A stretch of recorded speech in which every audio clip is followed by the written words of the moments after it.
Good Morning Business, French Tech. Une entreprise entrepreneuriale comme on les aime dans la French Tech avec vous, Julie Davico-Pahin. Vous êtes cofondatrice et directrice générale d'Ombrea. Bonjour. Bonjour. Je dis comme on les aime parce que voilà, il y a que 5 ans, votre père est horticulteur, vous êtes journaliste, il a des problèmes de météo, d'ensoleillement, de gel, et c'est un peu le système D. Au départ, vous fabriquez une sorte d'ombrelle, Ombrea ça s'appelle, pour protéger les pivoines.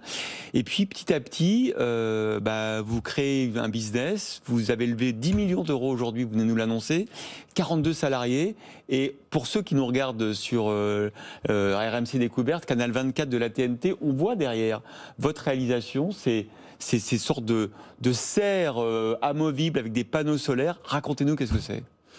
En fait, oui, vous avez raison, tout est parti d'un constat que, mon père est agriculteur, il a perdu un quart de sa production en 2016 à cause d'un gros épisode de sécheresse. Et c'est vrai qu'à partir de là, il a fallu trouver une solution parce que ces épisodes-là sont de plus en plus récurrents, de plus en plus violents et touchent toute ma famille. Toute ma famille travaille justement dans le monde agricole. Et donc nous, dès le début, on ne s'est pas posé de questions, ça a été de trouver une solution qui n'existait pas et de la créer vraiment de toutes pièces. Donc effectivement, au début, ça a été de se débrouiller.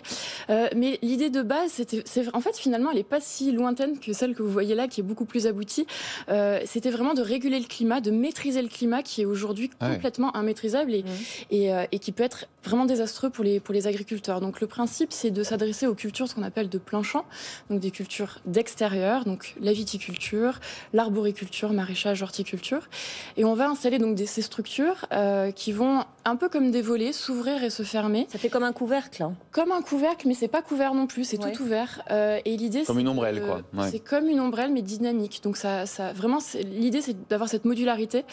Et on va moduler donc l'ombrage au sol. Et l'idée, c'est d'ajuster les paramètres climatiques sur la culture, donc la lumière, la température ou encore l'humidité, pour apporter à la plante vraiment le microclimat dont elle a besoin pour grandir dans les bonnes conditions. Ça ne coûte pas une fortune quand on voit ça, parce que c'est quand même tous les panneaux solaires. Vous avez raison, c'est une vraie question et elle a été centrale, c'est-à-dire que on savait qu'on avait un super outil dès le début qui allait répondre à des vraies problématiques, mais il y avait vraiment une question d'accès à la technologie, qui est d'ailleurs une question qui est centrale aujourd'hui dans le monde agricole, d'avoir accès aux nouvelles technologies. Et c'est la raison pour laquelle vous voyez des panneaux solaires sur le toit de la structure. Et en fait, vraiment, je pense que notre force, c'est d'avoir un outil qui est entièrement autofinancé par la production d'énergie. Ah oui, et là, vous avez des excédents d'énergie. C'est-à-dire que l'énergie qui est produite va porter l'investissement du système. C'est-à-dire que vous revendez au système électrique. Exactement. Et ça vous finance. Exactement. C'est génial. Aucun impact en fait financier pour l'agriculteur. Et vous avez réussi à obtenir des résultats concrets, à mesurer un petit peu ce que vous avez empêché chez les agriculteurs qui font appel à votre système? Oui, on va travailler en fait sur deux aspects. Le premier, ça va être déjà la protection climatique. Donc ça va être de protéger des aléas du type sécheresse, grêle par exemple, gel aussi. Et ensuite, le deuxième impact, il va être vraiment sur tout le cycle de vie de la plante.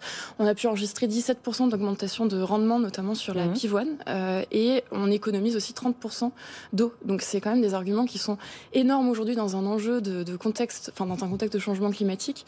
Et vraiment l'idée de cette levée de fonds, c'est d'aller plus loin dans les outils qu'on va pouvoir déployer. On va lancer notamment un vaste programme de recherche sur la limitation des intrants sur les parcelles qui sont équipées par notre solution. Mais alors, excusez-moi, il y a un truc que je ne comprends pas, c'est que c'est plus ou moins au sol, c'est quand même assez proche du sol par rapport à la culture. Vous dites que vous luttez contre la grêle. J'ai du mal à comprendre comment les panneaux peuvent lutter contre la grêle, même en faisant de la chaleur. Non, en fait, l'idée, c'est que vous avez une structure qui s'installe sur des cultures qui étaient jusque-là nues. Donc, vous allez avoir un support extrêmement efficace pour pouvoir installer des filets, par exemple, anti-grêle. Cette structure est là. Donc, en fait, nous, notre outil, on le voit quand on se projette. On a un outil qui est finalisé, qui va moduler le climat. Et en plus de ça, on va pouvoir y greffer des fonctionnalités complémentaires. On va pouvoir maîtriser l'irrigation. On va pouvoir notamment mettre des filets anti-grêle. Ils ont été efficaces. On a fait notre premier test cet été sur un épisode de grêle qui a été assez violent dans le Var. Et on a pu protéger toute la parcelle viticole qui était en dessous. Alors c'est génial, vous êtes à Aix-en-Provence et quand on voit votre tour de table, on se dit que c'est une consécration. 10 millions, c'est quand même beaucoup d'argent. Vous avez ouvert votre capital à Mirova, qui est une filiale de Natixis Investment Management, dédiée justement au développement durable, à la finance durable. Et CMA, CGM, c'est marrant de les retrouver dans votre tour de table. Pourquoi CMA, CGM finance l'agriculture durable par exemple ? Parce que je pense qu'ils sont très engagés sur leur territoire.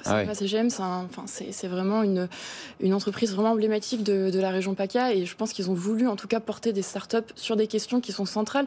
CMA, ils sont extrêmement engagés, ils ont fait toute une vaste campagne aussi en faveur de la RSE. C'est une boîte qui a vraiment envie de s'engager aussi sur ces questions-là, et je pense que c'est ce qui leur a plu dans notre dossier. Vous avez vu votre nombre de clients, d'agriculteurs locaux, je dirais, augmenter, exploser ces dernières années, parce que bon, c'est vrai que c'est très médiatisé, mais enfin, on a quand même l'impression que ces aléas climatiques qui se multiplient. Là, dernièrement, vous l'avez senti dans la demande?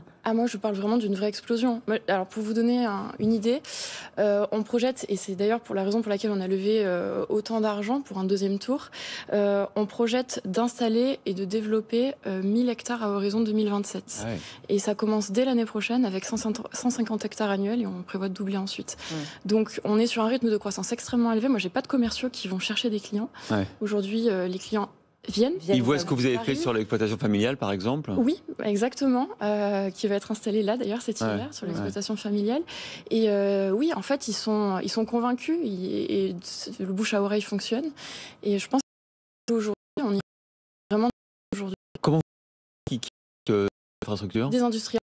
On est made in France. Et les panneaux solaires? Les panneaux solaires, c'est pas made in France, malheureusement, mais bon, pour l'instant, c'est encore compliqué. Pour le moment, uniquement en France, vous allez commencer à grignoter l'Europe? On est sollicité, oui, pas mal par les pays, notamment Espagne, Italie, Maghreb, où on sait qu'il y a quand même des problématiques climatiques qui sont bien plus importantes que chez nous. On va y venir, mais là déjà, moi je tiens vraiment à assurer notre croissance qui va déjà très vite ici en France. Et évidemment, je pense d'ici quelques temps, on va très vite aller à l'export. Bon, Julie David-Copin, ça fait quoi d'être entrepreneur, chef d'entreprise, d'avoir changé de vie? Ça donne presque envie, Christophe, franchement. Ça donne envie, comme ça, pour faire des choses très concrètes. Le journalisme mène à tout. Non, je suis vraiment heureuse de faire ça, et surtout de mesurer l'impact, en fait. Moi, c'est pour ça que j'ai entrepris, c'était pour vraiment passer à l'action et sentir que j'allais faire quelque chose, qui allait avoir un impact sur la vie de millions de gens. Écoutez, en tout cas, c'est un succès, quand on voit effectivement les investisseurs qui vous font confiance aujourd'hui, votre business plan 1000 hectares en 2027. C'est l'objectif. Bon, et puis une levée de fonds dans 2-3 ans pour continuer, pour financer ces investissements. Merci beaucoup, Julie David-Copin, donc cofondatrice, directrice générale d'Ombrea.